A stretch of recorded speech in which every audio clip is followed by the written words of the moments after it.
Okay. So you talked in the beginning of the book, you brought up I think there's 11 pathways of aging. And I want to dive into a few of them because I think sometimes there's a little bit of confusion when we start talking about certain things. So the first one that I want to get into is the AMPK. Yeah. Okay. And where people may not have heard of that before, but they've probably heard of autophagy Yeah. Yeah. and how we can use fasting as a mechanism for reversing aging, improving our health. Can we talk a little bit about how that process works, just a little bit, and then how we can get into autophagy? Because I think there's multiple mechanisms you brought up in the book, but I think there's some misconnection of, oh well, I can just do intermittent fasting and I'm into autophagy and I'm doing Yeah. great. Oh, Okay, again, there's some yeah. Yeah. misconceptions out there Yeah. because Don't we wish? it's Yeah. sold. If you do intermittent fasting, you're getting Right. autophagy. If you're getting autophagy, Um, you're slowing your aging. And so, can we um, just kind of dive into that a little bit? sure. Yeah. Autophagy is the kind of primary system for cleaning the body from the inside out, clearing out the cellular debris that may be contributing to aging.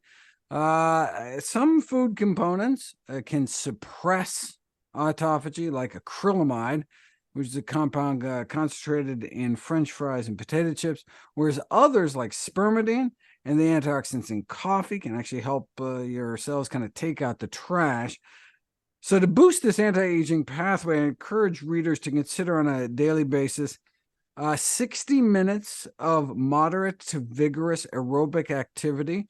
Unfortunately, 20 minutes does not quite is not enough. I mean, is wonderful for health, but not enough to boost autophagy. Similarly, fasting. See, the issue with fasting is autophagy doesn't optimally ramp up to like 48 to 72 hours of fasting, which is really too long to go unsupervised. That's not just kind of legalistic mumbo jumbo. Our bodies go into kind of sodium conservation mode when we fast. But should that response break down, and we continue to lose sodium, the symptoms we might experience are, like fatigue, dizziness, something that can be dismissed until it's too late.